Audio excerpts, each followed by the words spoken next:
Selamat datang kembali di sesi pembahasan mendalam kita. Kali ini kita akan coba ya, menyelami sumber-sumber yang Anda bagikan mengenai kasus yang lagi rame banget ini.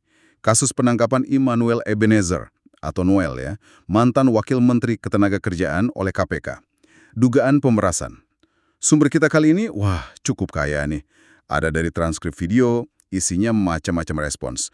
Mulai dari juru bicara kelompok pendukungnya, terus ada pandangan tajam dari pegiat anti korupsi, sampai analisis dari mantan komisioner KPK juga ada. Jadi jelas ya, ini bukan sekedar berita penangkapan biasa. Banyak banget sudut pandang unik, perdebatan yang menarik buat kita urai. Oke, misi kita kali ini, membedah lapisan-lapisan argumen ini. Kita lihat gimana kasus ini dibingkai dari kacamata yang beda-beda, dan apa sih inti persoalannya. Mari kita mulai aja ya. Oke, jadi kita mulai dari fakta dasarnya dulu ya. Immanuel Ebenezer, Roel lah kita panggilnya ya, yang dulu dikenal sebagai aktivis Jokowi Mania, terus sempat jadi wamenaker, nah sekarang statusnya tersangka di KPK. Tuduhannya lumayan serius ini, dugaan pemerasan. Konteksnya itu pengawasan keselamatan dan kesehatan kerja, K3 itu loh. Sampai sini mungkin kedengerannya ya kayak kasus korupsi biasa aja gitu ya. Tapi, nah disinilah mulai seru nih. Respon pertama yang muncul dari lingkaran dekatnya Noel, lewat jubir Jokowi Mania, Andi Azwan, ini nggak kayak pembelaan hukum yang standar gitu. Andi Azwan ini malah ngasih perspektif yang beda banget. Bisa dibilang agak spiritual gitu. Dia bilang kasus ini bukan cuma salah Noel semata, tapi ada faktor, kutipannya nih, setan yang menggoda dan menggelincirkan. Wah, unik banget ya? Unik sekali. Dan perlu kita bedah lebih dalam nih cara Andi Azwan ngebangun argumennya. Dia nggak berhenti di situ soalnya. Dia kaitin lagi katanya gini, makin tinggi jabatan atau amanah seseorang, ya makin gede juga ujian atau godaannya.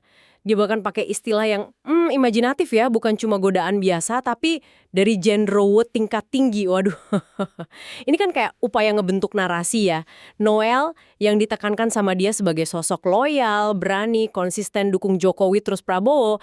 Nah itu dia jadi korban kekuatan luar yang hebat gitu.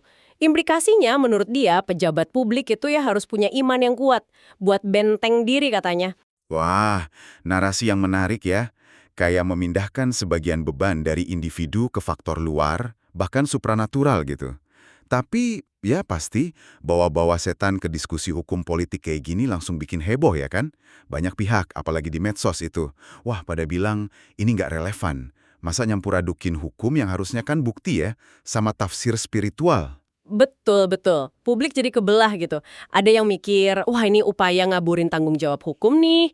Tapi dari sudut pandang pendukungnya, ya bisa jadi narasi ini buat nunjukin solidaritas. Semacam bilang, dia nggak sepenuhnya jahat, atau ada tekanan luar biasa.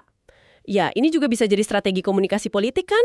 Coba nyentuh dimensi moral atau kepercayaan basis pendukung tertentu gitu. Oke. Tapi, di tengah narasi godaan setan ini, tetap ada konteks kebijakan yang lebih gede yang nggak bisa kita lupain gitu aja, yaitu sikap pemerintah sendiri soal korupsi. Tepat sekali. Sumber kita juga nyinggung ini kok. Ada penegasan kan berkali-kali malah dari Presiden Prabowo. Bahkan sebelum kasus ini ada. Intinya, nggak bakal ada kompromi buat berantas korupsi. Nggak ada tuh istilah anak emas atau melindungi pejabat yang kena kasus. Pesannya jelas banget. Hukum ya hukum. Harus tegak tanpa pandang bulu. Jadi meskipun ada narasi pembelaan kayak dari Andi Azwan tadi, ya tetap komitmen anti korupsi dari pimpinan jadi patokan penting buat lihat kasus ini nanti gimana prosesnya. Nggak ada yang kebal hukum lah intinya. Oke. Jadi kita udah lihat ya perspektif pertama yang ngebawa isu godaan, loyalitas. Nah, sekarang coba kita geser ke kutub yang seberangnya nih. Ada suara yang kenceng banget nuntut pertanggungjawaban penuh, tanpa embel-embel spiritual segala macam.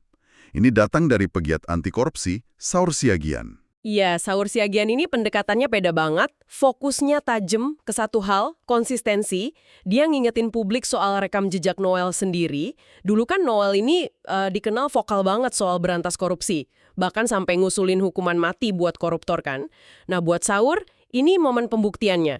Kalau dulu Noel keras banget nuntut hukuman maksimal buat orang lain, ya sekarang pas dia sendiri kesandung kasus serupa pemerasan, kan bagian dari korupsi juga ya dia harus berani dong ngadepin standar yang sama. Standar yang dulu dia omongin sendiri. Oh, jadi ini bukan cuma soal hukumannya nanti apa, tapi lebih ke prinsip ya. Mau nggak dia nerapin standar yang sama buat dirinya sendiri? Gitu ya? Persis. Saur Siagian bilang ini bukan lagi sekedar omong-omong atau retorika kosong, tapi pembuktian integritas. Malah Saur ini kan pandangannya keras banget ya soal korupsi. Kejahatan luar biasa katanya. Baginya nggak boleh ada kompromi sama sekali. Kalau masih berharap pelaku korupsi bisa berubah atau cari jalan tengah, itu salah besar katanya. Dalam cara kita nangani korupsi, pilihannya menurut pandangan ekstrim Saur ini ya, hukuman mati. Ini standar yang tinggi banget ya. Naruh konsistensi moral di atas segalanya. Apalagi buat figur publik. Wah, pandangan yang keras banget ya. Tanpa kompromi. Ini benar-benar bikin kita dan Anda juga sebagai pendengar jadi mikir ya. Seberapa mutlak sih kita harus nuntut konsistensi dari tokoh publik? Kalau omongan masa lalu tabrakan sama situasi sekarang, gimana kita nimbangnya? Apa ada ruang buat nuansa gitu? Atau integritas itu ya harus konsisten absolut? Pertanyaan sulit itu, di satu sisi ya wajar nuntut konsistensi, apalagi kalau pernyataan itu dibikin sadar, berulang kali di depan publik. Itu kan ngebangun ekspektasi. Tapi di sisi lain, proses hukum kan punya prinsipnya sendiri juga. Ada praduga tak bersalah. Menghukum orang pakai standar masa lalunya sebelum ada putusan pengadilan, ya problematis juga. Ini dilema yang sering banget muncul sih kalau kasusnya melibatkan figur publik. Nah, selain perdebatan soal godaan setan sama tuntutan konsistensi tadi, ada satu lagi nih elemen yang bikin kasus Noel ini makin rame diperhatiin. Yaitu langkah Noel sendiri yang lumayan bikin kaget. Ngajuin permintaan amnesti ke Presiden Prabowo Subianto. Ini jadi bahan analisis tajam dari mantan komisioner KPK, Laude Muhammad Syarif. Iya, langkah ini emang nggak biasa banget. Laude M. Syarif langsung nyorot kejanggalannya. Menurut dia, ini mungkin pertama kalinya dalam sejarah hukum kita, orang yang baru aja jadi tersangka oleh KPK, langsung minta amnesti. Biasanya kan amnesti itu buat narapidana, orang yang udah dihukum, atau terkait konteks politik yang spesifik banget lah, yang butuh pengampunan negara. Jadi, interpretasi Laude tajam banget. Permintaan amnesti dari tersangka ini secara logika hukum ya bisa dibaca sebagai pengakuan tersirat. Pengakuan kalau dia emang ngelakuin kesalahan yang dituduhin itu. Pengakuan tersirat ya. Jadi bukan ngaku terang-terangan, tapi tindakannya itu sendiri yang bicara, gitu. Begitu kira-kira logika yang dibangun Laude. Dia bahkan pakai analogi yang lumayan nyelekit ya. Katanya Noel ini seolah lagi menggali kuburannya sendiri. Maksudnya permintaan ini bisa jadi malah mempermudah kerja KPK. Kenapa? Karena kalau ada pengakuan implisit, KPK mungkin nggak perlu lagi susah-susah ngedepin perdebatan panjang di pra-peradilan. Pra-peradilan kan itu langkah hukum sebelum sidang, buat nguji sah nggaknya status tersangka. Atau pembuktian awal yang rumit. Laude sampai bercanda, kalau dia masih jadi penuntut di KPK, dia bakal terima kasih karena tersangkanya udah ngaku duluan. Wow, itu interpretasi yang berat juga ya konsekuensinya kalau benar. Dan Laude nggak berhenti di situ, dia juga mempertanyakan dasar konstitusionalnya. Amnesti kan hak prerogatif presiden, betul. Tapi biasanya dikasih dengan pertimbangan tertentu. Seringnya sih terkait kepentingan negara yang lebih luas, rekonsiliasi politik, atau situasi genting. Nah, Laude ini nggak lihat ada dimensi politik krusial atau kekacauan negara dalam kasus dugaan pemerasan ini. Jadi apa justifikasi konstitusionalnya buat presiden ngasih amnesti? Pertanyaannya gitu. Tentu aja interpretasi tajam ini nggak dibiarin gitu aja ya. Andi Azwan, yang tadi kita bahas soal godaan setan, muncul lagi nih ngebela Noel soal amnesti ini. Apa argumen dia kali ini? Nah, Andi Azwan coba ngeredam dampak interpretasi Laude tadi.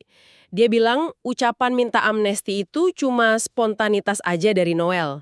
Mungkin keceplosan gitu ya pas lagi kondisi tertekan dan nggak bisa dianggap sebagai pengakuan bersalah yang punya kekuatan hukum.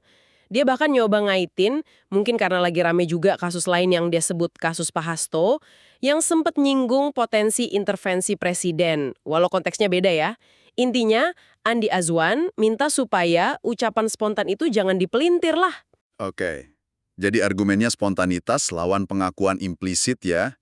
Terus gimana Andi Azwan lihat kelanjutan proses hukumnya Noel? Andi Azwan negesin kalau Noel tetap taat hukum kok, bakal kooperatif juga. Pihak keluarga sama organisasi Prabowo Mania udah bentuk tim kuasa hukum. Nah, tim ini yang nanti bakal pelajarin berkas perkara dari KPK, terus nentuin langkah hukum selanjutnya. Bisa jadi termasuk ngajuin pra-peradilan tadi.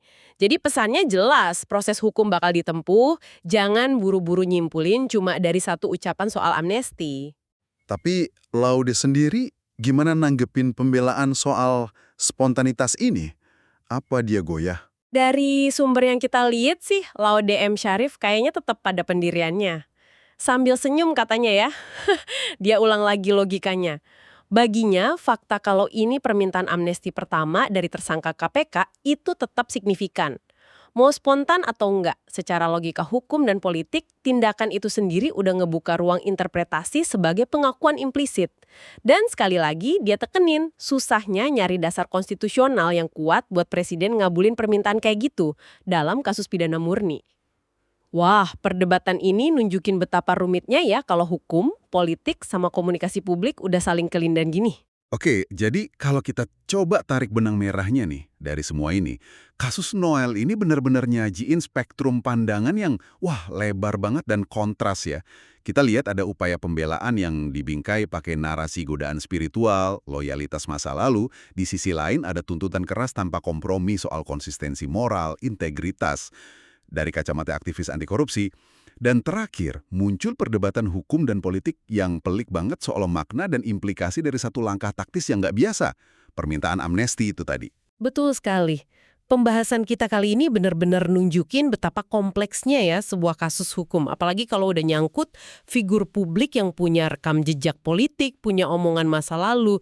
Anda bisa lihat kan lapisan-lapisannya. Ada aspek hukum formal yang jalan di KPK, ada pertarungan narasi di ruang publik yang isinya persepsi, loyalitas politik, bahkan tafsir spiritual. Ini juga jadi pengingat buat kita semua ya soal diskusi abadi di negeri ini.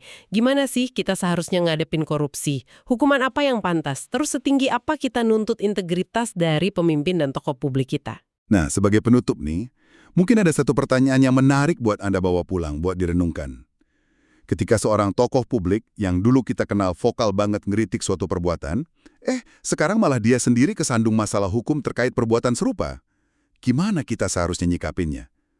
Di satu sisi ada dorongan kuat banget kan buat nuntut konsistensi, omongan sama tindakan harus sama dong. Tapi di sisi lain, ada prinsip dasar hukum, setiap orang berhak atas proses yang adil, dianggap gak bersalah sampai terbukti sebaliknya. Nah, gimana kita nyimbangin dua tuntutan ini di benak kita sebagai publik? Dan apa dampaknya buat kepercayaan kita? Gak cuma ke orang itu, tapi juga ke institusi hukum dan proses politik secara keseluruhan. Sebuah refleksi buat Anda. Sampai jumpa di pembahasan mendalam kita berikutnya.